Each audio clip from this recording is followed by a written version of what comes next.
Hello again. For our fourth lesson on Chapter 8, we're going to continue with our topic of poverty in America. Today we're going to continue and look at some more in-depth data relating to different types of poverty and how it affects people differently. So first, here's a little picture that I found some time ago. Poverty is like punishment for a crime you didn't commit. If you think about it, that's a pretty truthful statement. A lot of people in the United States are unfortunately in a state of poverty, and it's no fault of their own. A lot of times, unfortunately, people are pushed into poverty, kept in poverty through no fault of their own, despite the fact they're trying to get out of it. So it's an interesting quote that I think can hit people in different ways. So a couple of our terms that you need to be familiar with. First is absolute poverty, the inability to make enough money to support oneself. You cannot get enough money. You've got $2,000 in bills, but only bring in $1,500 a month. That's absolute poverty. Relative poverty is comparing one economic condition to that of the people at the lowest. So it's like comparing poverty in the United States to poverty in China. Okay? Different numbers, different calculations, different ways of looking at poverty. That's relative poverty, comparing poverty in one place to another place. And our third term is the feminization of poverty, which is the high rate of which poverty tends to affect women and children higher than a traditional family. Okay, and they started looking at this around 1960 and after. So, as we just talked about the definition of absolute poverty, absence of enough money to secure life's necessities. When you think about all the things that a family needs to survive, you need food, clothing, shelter, some sort of security for survival, all right? Well, absolute poverty is where you can't afford to have all of those things, where unfortunately a family must decide, do they pay bills or do they buy groceries? Because they don't have enough for both. It's this whole issue of trying to survive. A lot of people that are in these situations, unfortunately, have to rely upon some sort of public assistance, whether it's WIC or other types of support, whether it's like from a food bank or something like that. So just finding different ways to make up that money or make up those resources that they cannot get because they don't have enough money to survive without it. Relative poverty is a measure of poverty, again, based on the economic disparity between those at the bottom of society and the rest of society. The definition of poverty in America is not the same as that of India, as I mentioned before. The standard of living in the United States is a lot different than the standard of living of China or India or the Philippines or whatever. So we look at poverty different than they do, and vice versa. In the United States, government sets the poverty line, and anyone below that line is considered poor. Okay? In about the year 2000, the census said that 11.8% of Americans, or 32.2 million Americans, were considered poor. That is not a good number. A few years back, right around 2017, 2018, the U.S. Division of Labor Statistics said that approximately 51 to 52% of America's children would be considered in poverty today. So that number is obviously going up.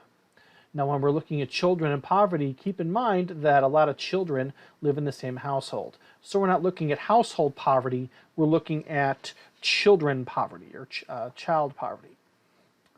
Numbering is a little bit different as how they find that statistic, but it's still a very concerning number, obviously.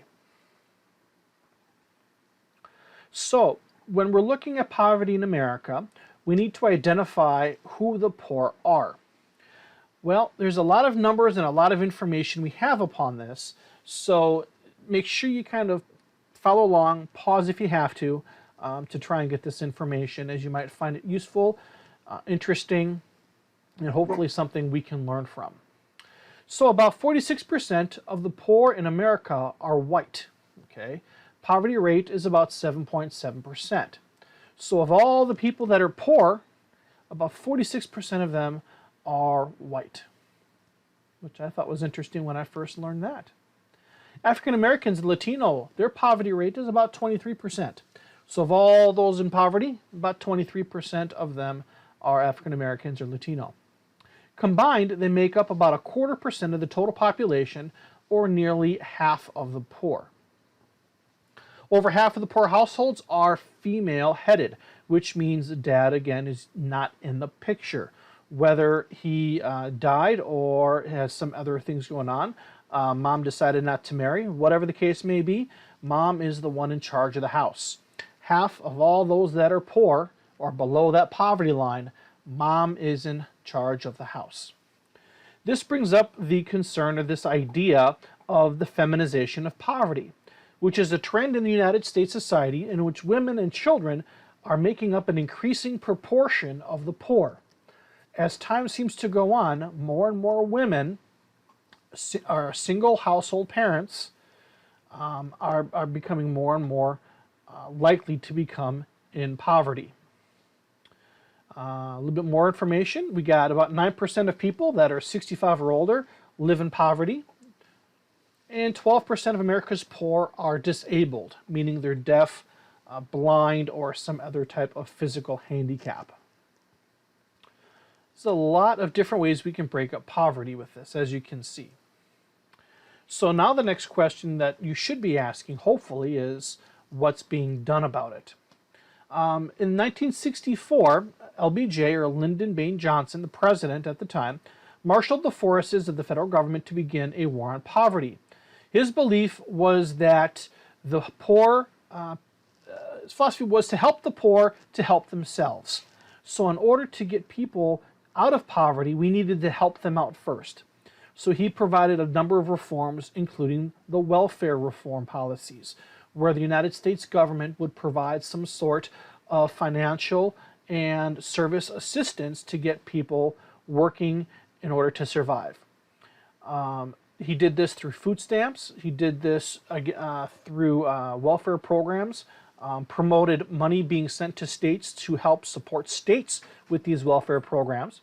So President Johnson was one of the first people to really, or one of the first leaders, I should say, to really look at helping people in a more modern America.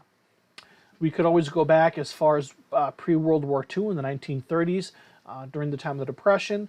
President Roosevelt did similar reforms in order to get people back to work because of the high poverty rate and the high unemployment rate going on there as well.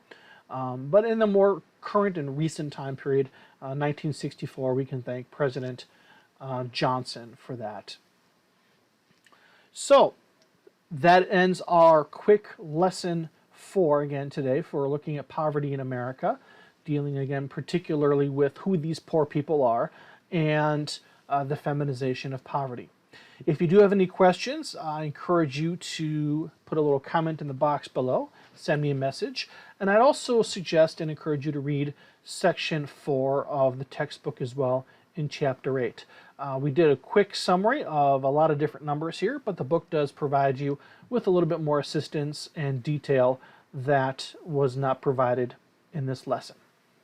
So other than that, thank you for coming in. I hope you got some good information, and I look forward to seeing you guys in class next time. Have a great day.